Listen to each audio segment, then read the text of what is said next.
I was outside this past weekend throwing the football with my nephew Jackson. You know Jackson, Oh right? yeah. Jackson plays football at a little local university, D3 university. He's a quarterback. Actually, technically, he's now moved to safety because they've got like 18 quarterbacks there. And, I got that little bit of Uncle Rico in me Oh sure. where I used to play ball back in the day and I could sling a baseball. And Throw a pigskin a quarter mile. exactly. I would have won state back in '84 had they just put me in.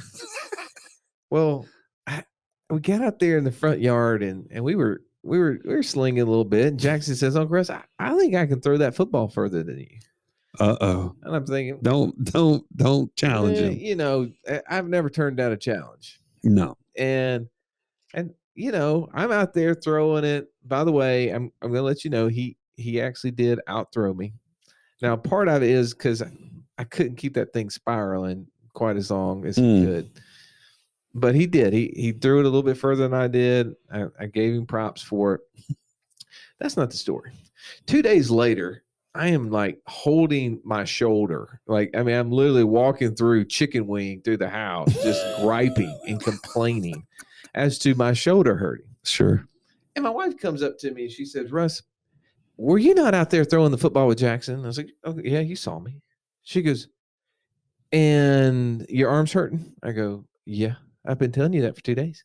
She goes, "In high school, didn't you tear up your elbow throwing after not playing for a long time?" "Yeah, what's your point?" "Don't you ever learn your lesson?"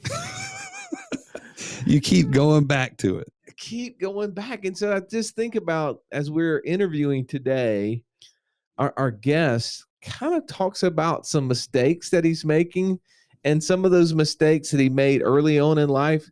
And they play out in different ways throughout his entrepreneurial journey. There's some redemption in this story, but man, there's a lot of chaos in there too. And Joey sat back with me and listened a lot more than we spoke this time.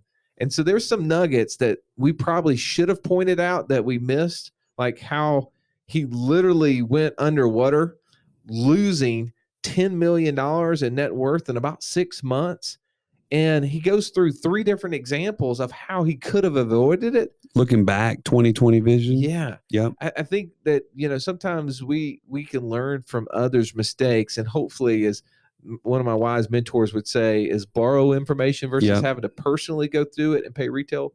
I love this interview today, and I think that you're going to gain a lot of insight. Yeah, Ricardo Rosales is our guest, and he is a passionate guy. You're going to definitely pick that up.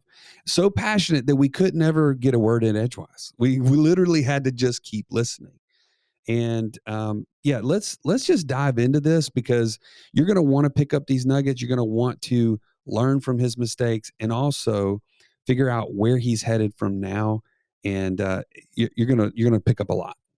Let's jump in with Ricardo Rosales.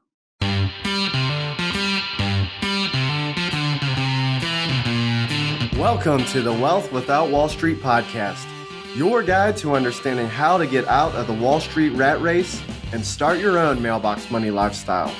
Now, don't let these handsome Southern draws fool you.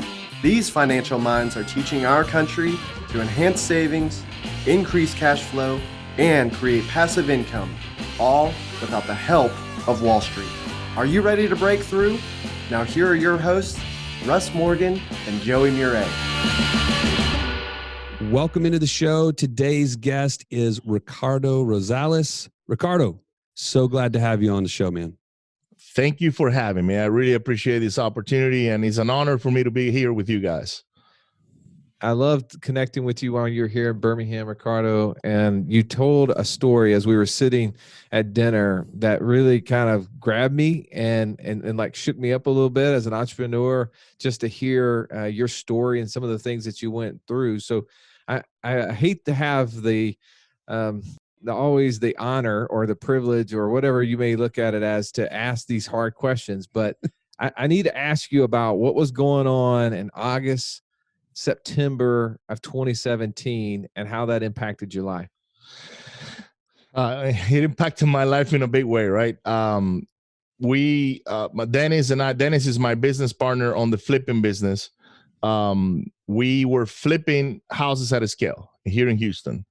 And we have been doing so for quite a while now. I started flipping in 2008, but by the time we got to 2017, we had grown our operation to where we were doing 20 to 30 properties at the same time.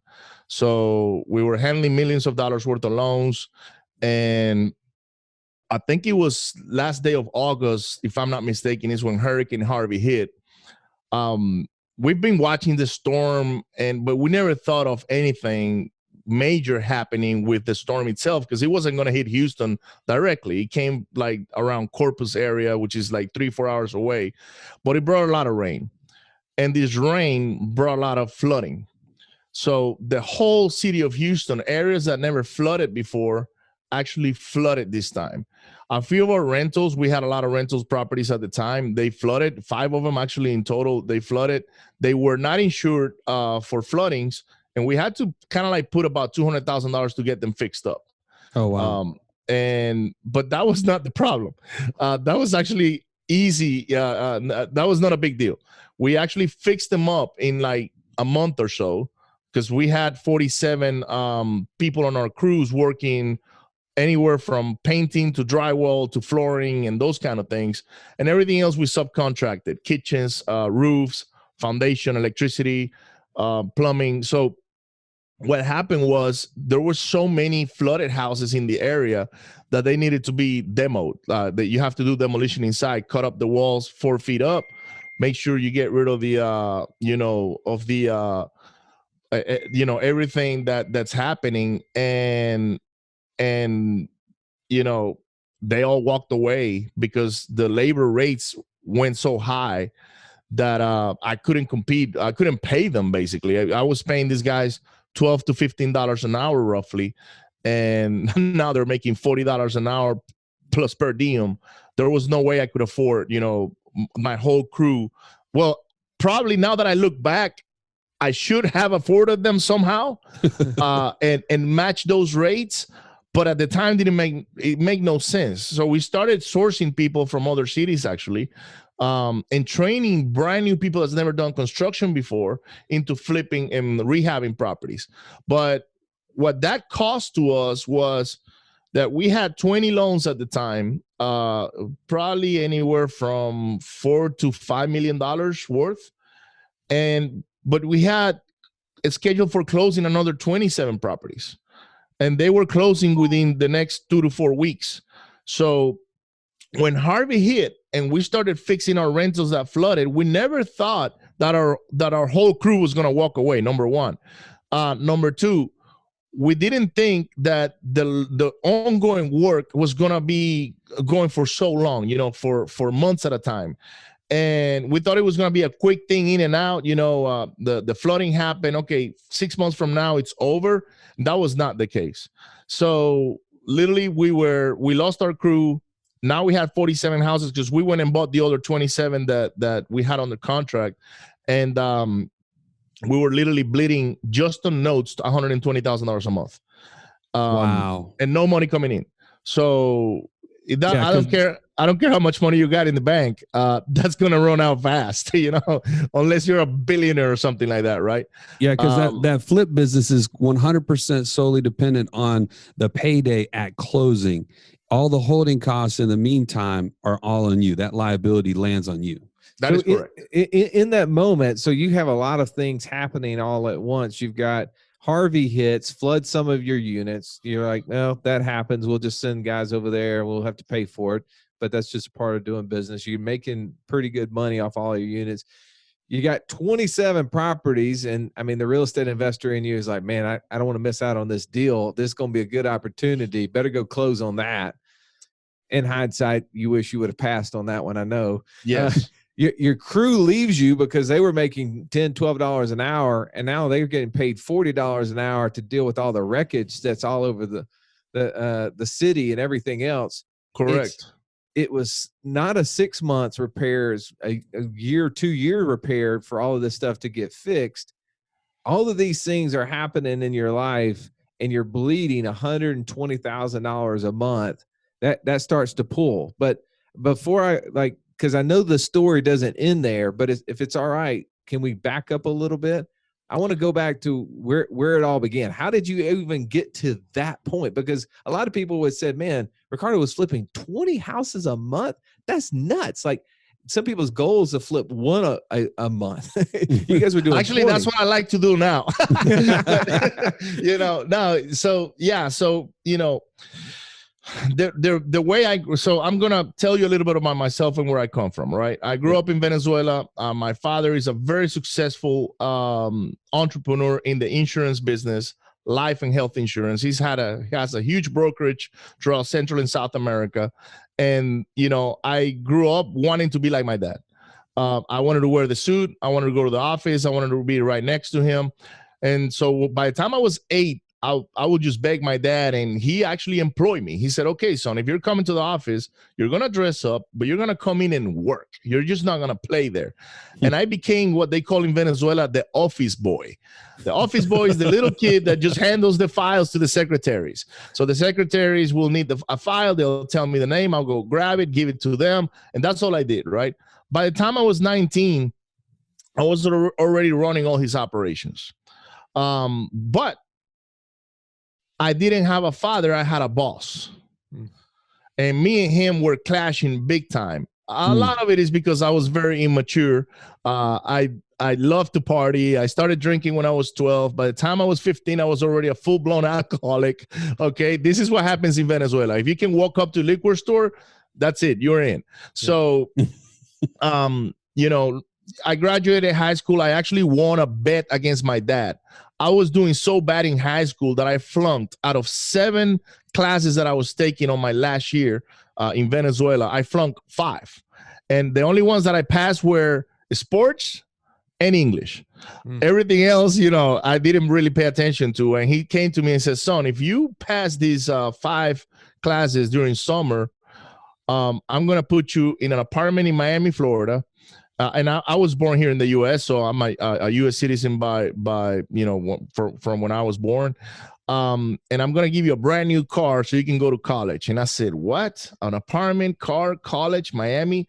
I'm in. So I went in and I passed all these classes during summer. And he's a man of his word. And he's like, all right, let's go. We're leaving on Friday. So I passed on Wednesday. He didn't want me to be there for more than 2 days because he knew I was going to find my ways to go party and go back to my old ways pretty much. And he put me in Miami. And that's how we opened up an office there in his practice. Long story short, went to Miami, started going to college, to Miami-Dade. But I didn't really like going to college. I was not a college kind of guy. I never saw myself with some sort of degree or anything like that. And I started procrastinating on going to school, basically. But I love working.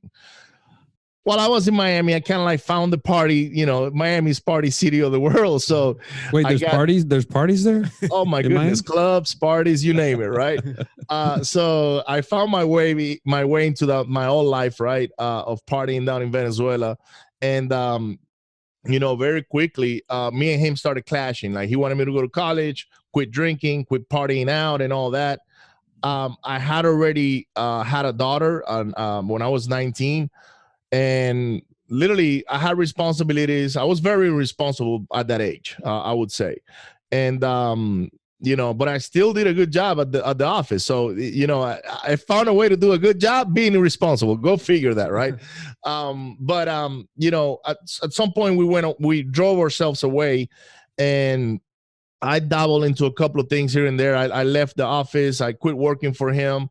I got separated from my wife at the time because I got married as soon as she was pregnant. Like I wanted to grow up very fast, and I said, okay, if you're pregnant, then I'm gonna own up to my daughter and this and that. Let's just go get married. It's the right thing to do. And very young, it's 2 kids having another kid kind of deal. Right. So we found ourselves driving each other apart, and I was lost, and no job. No, wife, but I was living with my mom now. And I watched a commercial one day of the U.S. Navy. You can see the uniform back there. Yeah. And those guys were dressed in whites on an aircraft carrier. And I said, well, you know what? They got insurance. They got a paycheck. My daughter's going to be taken care of on the insurance. I think I'm just going to go ahead and join the Navy. And that's exactly what I did. Joined the Navy as a mechanic. I didn't really never turn a light bulb in my life. For the first time now I'm grabbing wrenches. And long story short, I ended up in a minesweeper down in Corpus Christi, Texas. And I became the top mechanic on the ship. And I can tell you a lot of stories about the ship, but I don't want to hold you up on that right now.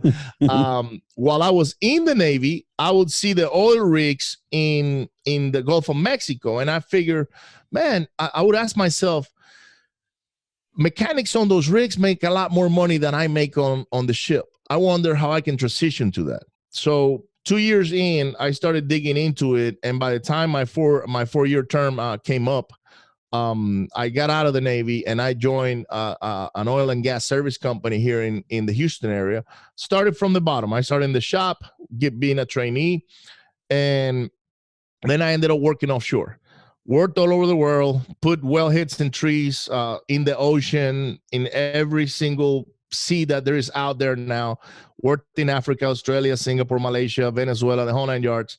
And I went from putting valves together in the shop floor into running a $120 million business by the end of the middle of 2015, when I actually got laid off. Okay.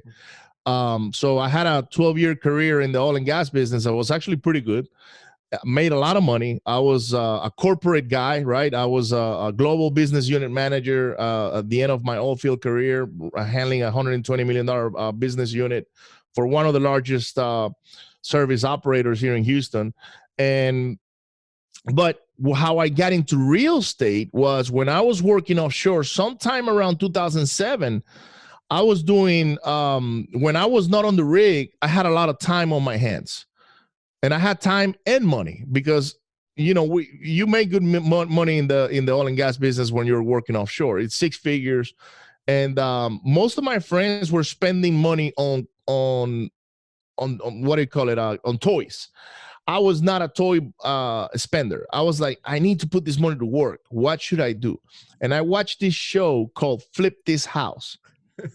And I was like, I can't believe, man, these guys are picking up a house, fixing it up. They pick it up for $40,000. They put 30 in it. They're in it for 70. They're selling it for 100 to 110. Man, I got to go work offshore 3 or 4 months to make $40,000, $50,000. So maybe this is something I can do on my spare time when I'm not on the rig. And that's what got me interested into real estate. I try to find a mentor in the area, but the internet connectivity back then wasn't what it is today.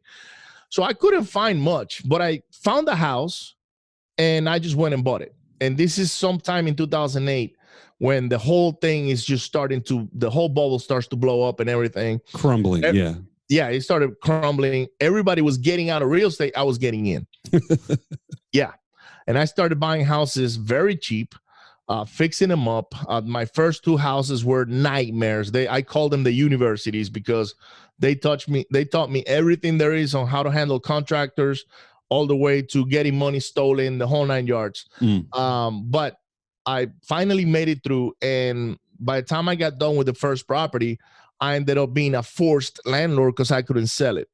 And from there, 2 years later, I managed, actually 4 years later, I managed to accumulate 47 properties as a rental units. Right. And by the time I got there, I realized that I didn't like being a landlord. I had a full-time job. So this was my passive, a way to build wealth passively long-term, which is what I read in, Poor Dad, Rich Dad, Poor Dad, and all these other books, right? Yeah. So I was buying into all those ideas, but I was not enjoying that journey of being a landlord necessarily. So I liquidated all my assets sometime in 2012 and 2013, and I started buying new properties. The previous properties were Class D and C's. I started upgrading to Class B's. And at this time now, people are getting qualified for loans. The banks are more relaxed on lending. So I got into more flipping and rentals as well. And, we continue to do that. I started teaching some friends from the oil and gas business because they got curious about what I was doing.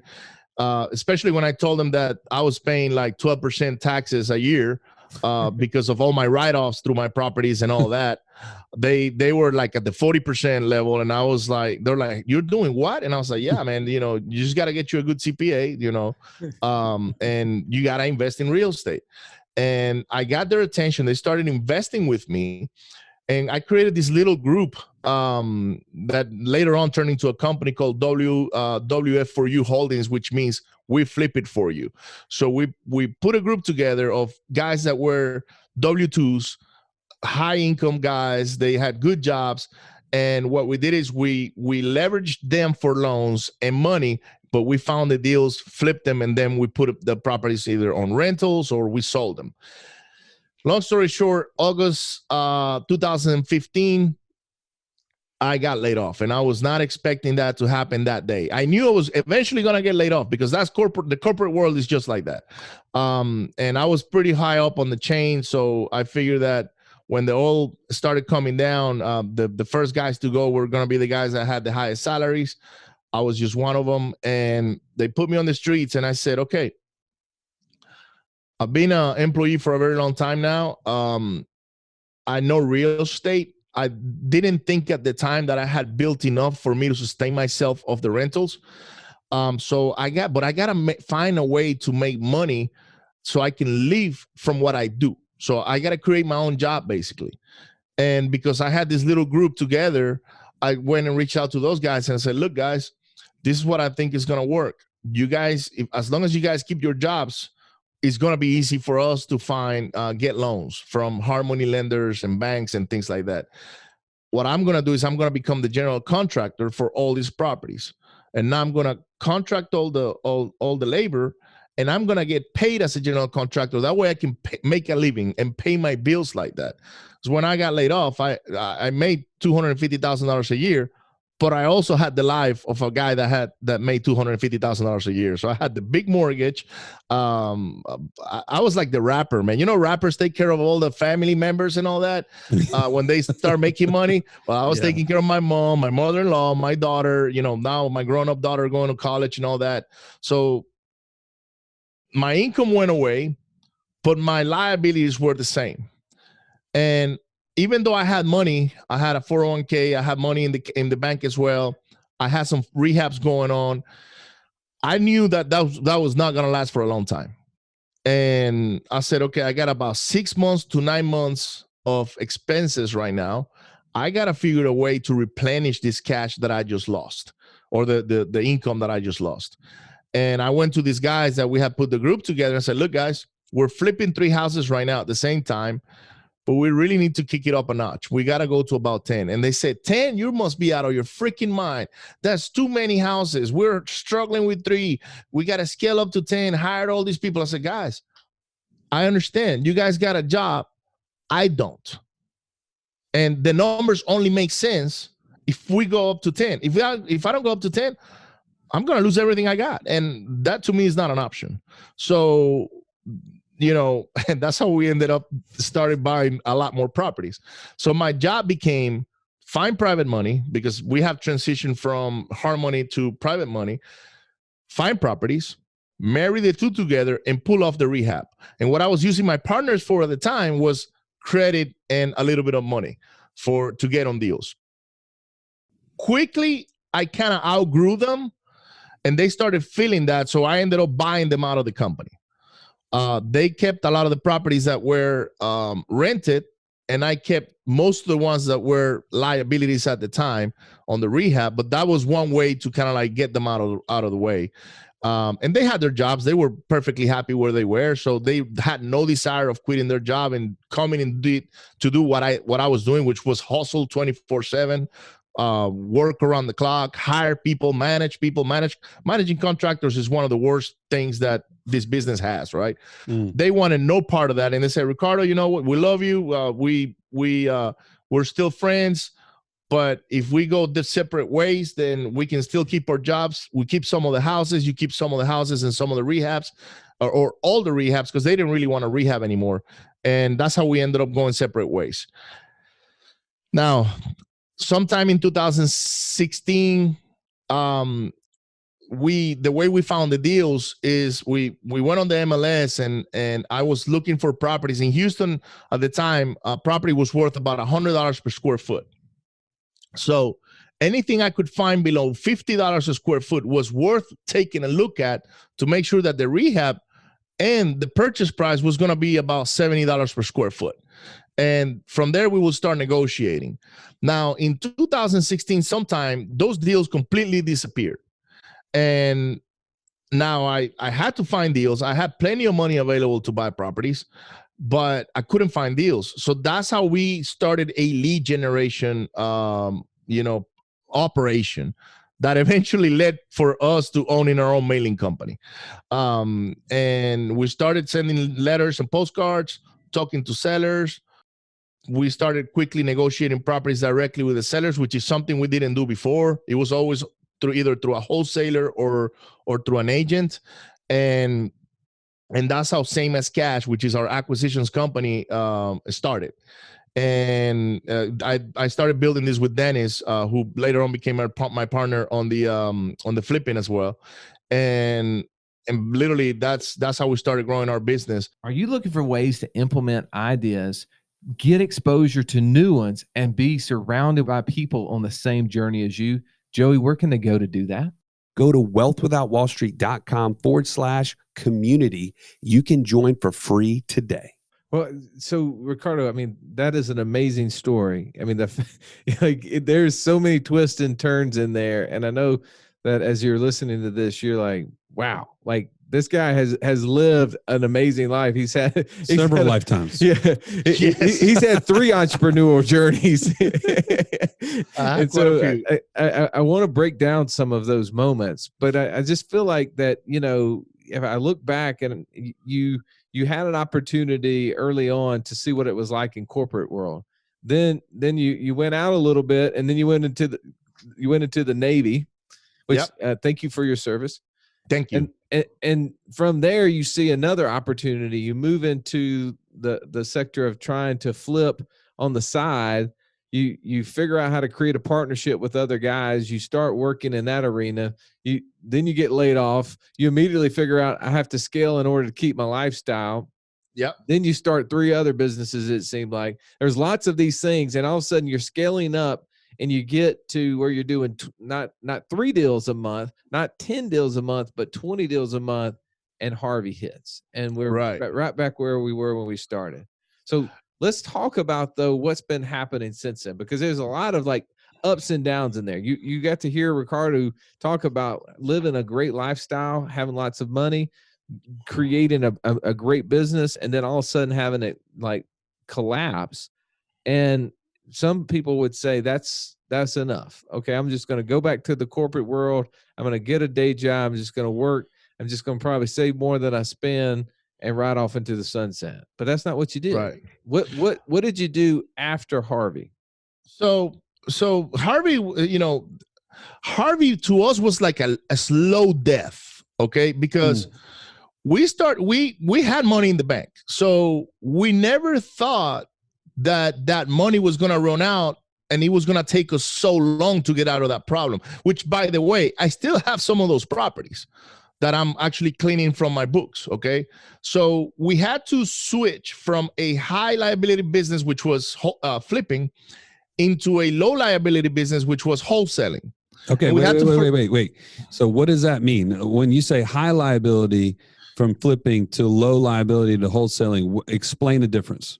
So the difference is, in the flipping, we had a lot of loans. So, 10% loans, 8% loans, all private money. For the most part, this is individuals loaning out of an IRA or their cash or whatnot. But that's what got us in that trap, basically. So I was looking for something to where I was not going to increase that trap anymore, because I could have kept on buying more properties, but I was just increasing the volume and the challenge. And we decided to stop that and say, okay, let's focus on wholesaling, because the only liability we have in wholesaling is marketing, and which in comparison to those loans is really nothing, because you're only talking about a few $1,000s a month. Maybe we actually got into the 5 figures of marketing every month, high 5 figures in order to attract enough leads. But we knew that if we could put $50,000 in marketing, we could literally get 150 back. So, we basically, we went that route. So that's what we switched. That way we will create money with wholesaling and finish the properties that we were, that we had at the time, start selling them off one by one or refi them or whatever, to offload them of being a liability, because they were not income producing assets. They were distress assets. Well, so, and you in the marketing side, like a wholesale business, you could always shut off marketing if it's not working, and that Correct. liability goes away. But if you owe a bunch of people money on hard money or private lending, and you can't flip the house, you hold all that liability over you. Yeah, that's so what you're saying, right? That is correct. And okay. Unfortunately, at the time, I didn't have somebody I could talk to and tell them what was going on, because nobody would understand. Like if I go to somebody and said, "Hey, man, I got $120,000 worth of loans every month. What do I do?" They'll be like, "I don't know, because I've never been in that position," right? Yeah. And anything they tell you would probably make no sense. So I started trying to reach out to people in order for me to get some guidance. But the honor in me said, I told these people I was going to pay them every month. I'm going to continue to make those payments.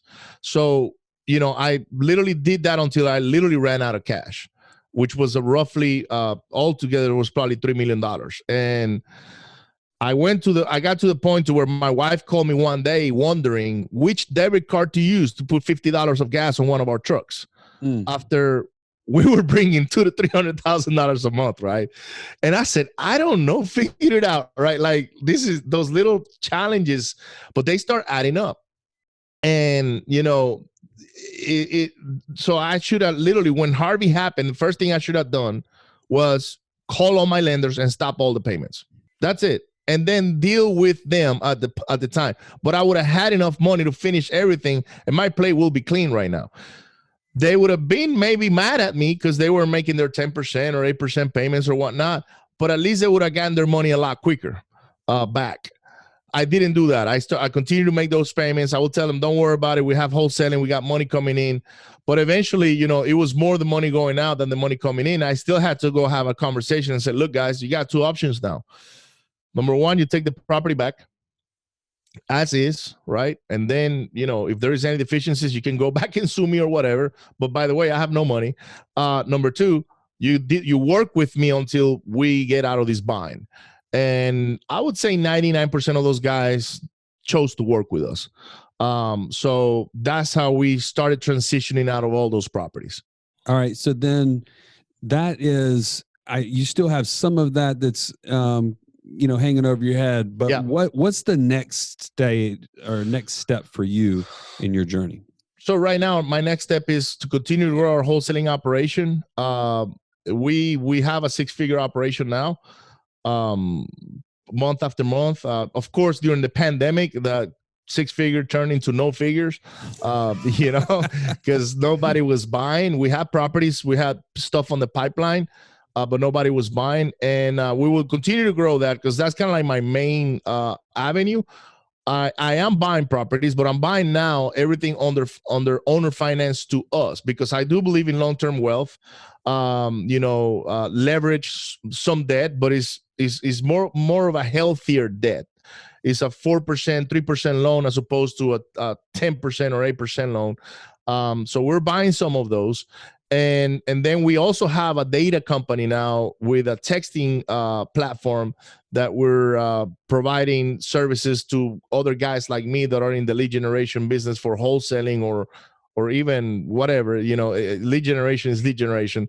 And that's kind of like the two things that we're focusing on big time is the wholesaling and the data and the platform. So that's what's next for me. Our process, Ricardo, is 4 steps. We always start with clarity. Like, what do you want financial freedom to look like? What does your life look like? And then let's make decisions in light of that. And then we can work into control which has to do with your budget, your cash flow, your debts, taxes, like where you save money. All that is that second step. The third step is creating a course or charting a course towards financial freedom, which might be wholesaling in your case, right? That's your vehicle for creating income and owning a business that creates that. Now you've gotten a tech in the tech space with this texting software. That's another vehicle. What do you feel like as far as on that journey, when you look back at Harvey, how did that create clarity for you as far as what you want your life to look like? That is a great question. So the clarity that I get now is that I don't want to be in a high liability type risk like the flipping business was, because you can lose it all overnight, like I did. We lost it. Like literally, we lost over $10 million in a period of like 3 years, in between equity and cash. And then a lot of reputation. People are still mad because they didn't get their 10% money. Who knows? Okay.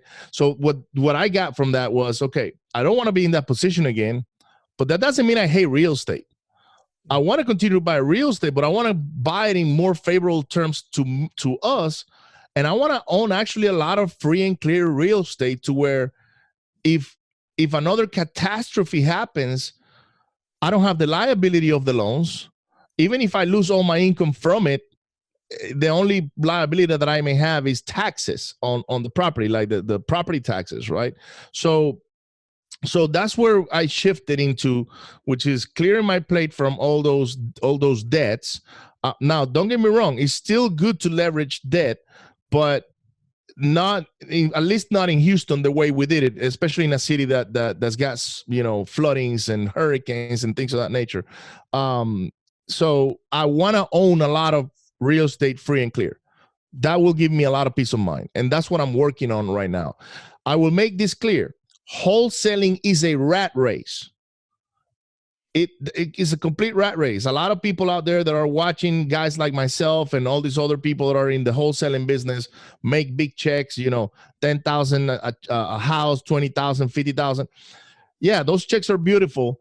But the moment you stop marketing, your business stops. So that's why I call it a rat race. If you get sick, that business is probably, unless you have automation built into it, a bunch of people running the business and all that, the moment you stop, your income stops. So I believe in being fully diversified, having assets that are paid for, having also cash, having investments, having a wholesaling business. And the data company and the texting company came by necessity to supply our own demand for marketing. And that now we're offering those services to other investors as well. And I believe that eventually we'll probably keep it for as long as we can. But those are companies that you can easily turn around and sell for a multiple later on in life. So right. We have different fronts coming. I believe in multiple streams of income, and that's what I've been focusing on. But I have one main one, which is the wholesaling operation. So gotcha. Where do I see myself in the future? Owning a bunch of free and clear property that will give me a peace of mind. That's what I like. Now, is there a number specific to what I like to have in my, I don't have one, to be honest with you. I don't think I'll ever will, because I'm one of those guys that I reach a goal and then I go for the next one and I go for the next one. And so I remember when I was, a teenager, I would say, oh man, the day I make $10,000 a month, I'm going to be rich, and here we are. Sometimes we make $200,000-$300,000 and now we're shooting for more. Right. So that's kind of like the evolution of where I'm headed to. Well, and what you just explained is peace of mind is when you have passive income that's greater than your monthly expenses, and whatever vehicle that is, if it's long-term rentals, owner finance properties, whatever it might be, that's really what whoever is listening to you right now, that's what journey they're on.